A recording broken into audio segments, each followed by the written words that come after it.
Iran से हमदर्दी दिखा रही थी कांग्रेसी प्रियंका। मोदी ने कांग्रेस के जले पर नमक छिड़क दिया। ईरान नहीं, सीधे इजराइल को फोन मिला दिया, क्योंकि भारत के लिए ईरान से ज्यादा इजराइल जरूरी।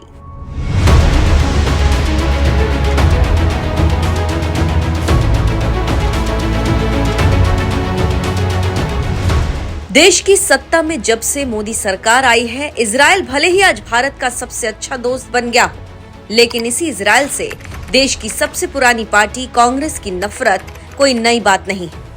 कांग्रेस नेताओं को सिर्फ गाजा, फिलिस्तीन और ईरान का दर्द दिखता है, लेकिन इजराइल पर होने वाले हमले शायद नजर नहीं आते। यही वजह है कि केरल से कांग्रेस की सांसद प्रियंका गांधी फिलिस्तीन के साथ हमदर्दी दिखाने के लिए कभी फिलिस्तीन वाला बैग लेकर घूमने लगती हैं, तो कभी गाजा में तबाही पर आंसू बहाने लगती हैं। और गाजा के लिए ये दर्द उनका उस वक्त भी देखने को मिला था जब कुछ ही दिनों पहले पीएम मोदी इजराइल के दौरे पर गए थे। तब प्रियंका गांधी ने एक ट्वीट में कहा था कि मैं उम्मीद करती हूं कि प्रधानमंत्री मोदी जी अपनी आगामी इजराइल यात्रा के दौरान वहां की संसद को संबोधित करते समय गाजा में हजारों निर्दोष पुरुषों, महिलाओं और बच्चों के नरसंहार का उल्लेख करेंगे और उनके लिए न्याय की मांग करेंगे। भारत ने एक स्वतंत्र राष्ट्र के रूप में अपने पूरे इतिहास में हमेशा सही का साथ दिया है। हमें विश्व के सामने सत्य, शांति और न्याय की रोशनी दिखाते रहना चाहिए। लगातार 3 बार से प्रधानमंत्री पद संभाल रहे नरेंद्र मोदी को जीवन में पहली बार सांसद बनी प्रियंका गांधी कूटनीति सिखा रही थी कि उन्हें इजराइल जाकर क्या बोलना चाहिए और क्या नहीं। लेकिन ये बात शायद भूल गई थी कि सत्ता में अब बीजेपी सरकार है और विदेशों से कूटनीतिक रिश्ते कैसे रखने चाहिए, ये बात पीएम मोदी अच्छी तरह से जानते हैं। यही वजह है कि पीएम मोदी ने इजराइल की संसद में जाकर सीधे तौर पर गाजा पर कुछ नहीं कहा, तो वहीं गाजा में बैठे हमास के आतंकियों ने 7 अक्टूबर साल 2023 को इजराइल पर जो बर्बर हमला किया था, उसका जिक्र करते हुए जरूर कहा था कि हम आपका दर्द महसूस करते हैं, हम आपका दुख साझा करते हैं। भारत इस क्षण में और आगे भी पूरे दृढ़ विश्वास के साथ इजराइल के साथ मजबूती से खड़ा है। पीएम मोदी के बयान ने बता दिया भारत के लिए इजराइल क्या मायने रखता है। कांग्रेस दौर में भले ही इजराइल को इग्नोर किया गया हो, लेकिन मोदी राज में वही इजराइल भारत का मजबूत दोस्त बनकर साथ खड़ा है। अब ईरान पर छलका प्रियंका का दर्द। कांग्रेस सांसद प्रियंका गांधी ने पहले गाजा के बहाने इजराइल के साथ साथ मोदी सरकार को भी कोसा, तो वहीं अब ईरान के सुप्रीम लीडर अयातुल्लाह खामेनेई की मौत हुई तो एक बार फिर मुस्लिम देश के लिए प्रियंका गांधी का दर्द छलक पड़ा और इस बार भी इजराइल के साथ साथ पीएम मोदी पर भी तंज मारते हुए कहा, किसी संप्रभु राष्ट्र के नेतृत्व की टारगेटेड हत्या और निर्दोष लोगों की बड़ी संख्या में की गई हत्याएं, चाहे उसके पीछे कोई भी घोषित कारण बताया जाए, निंदनीय है और उनकी कड़ी आलोचना की जानी चाहिए। ये बेहद दुखद है कि अब कई देश इस संघर्ष में खींचे जा चुके हैं। दुनिया को और अनावश्यक युद्धों की नहीं बल्कि शांति की जरूरत है।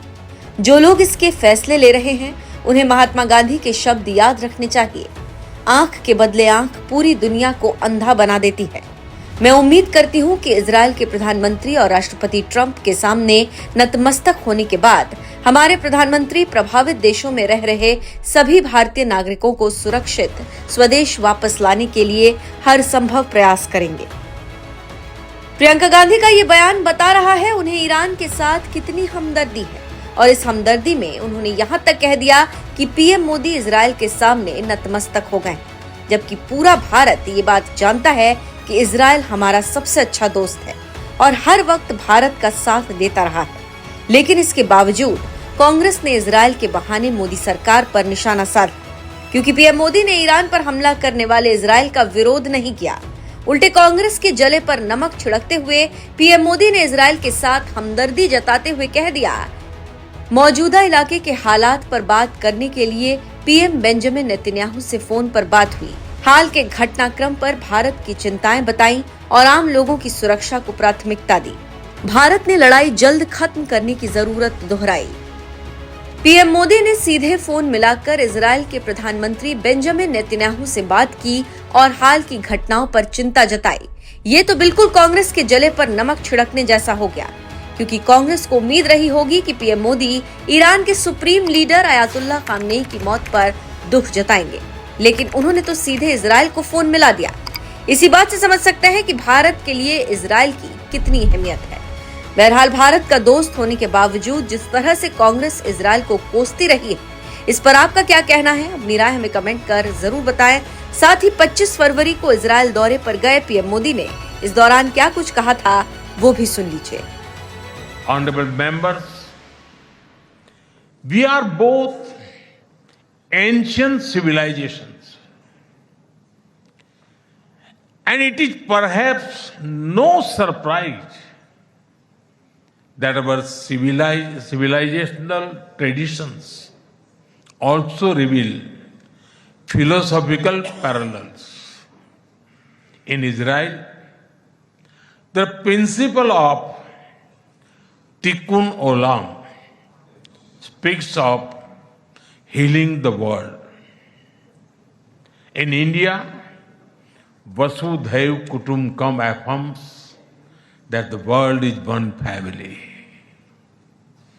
Both ideas extend responsibility beyond immediate boundaries.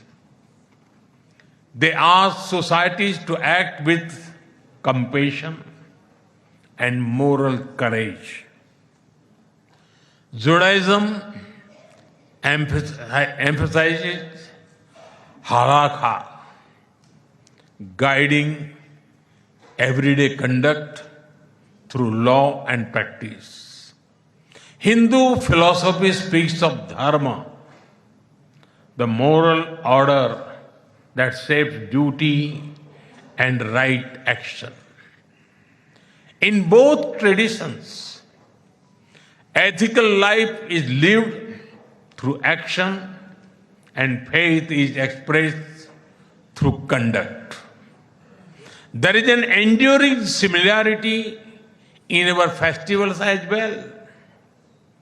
You celebrate Hanukkah with the warm glow of candles. Around the same time, we celebrate Diwali, the festival of lights, with the gentle radiance of lamps. Soon, India will celebrate the festival of Holi, filled with happiness and color. And around the same time, Israel will also celebrate Purim with enthusiasm and joy.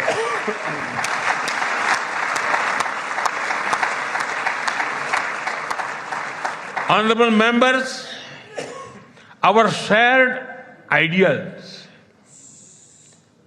are the deep foundations that give strength to our modern partnership. We are democracies shaped by history and focus on the future. Our partnership is grounded in shared experience and shared aspirations. Our strong partnership not only serves national interests but also contributes to global stability and prosperity. Let us ensure that the friendship between India and Israel remains a source of strength in an uncertain world.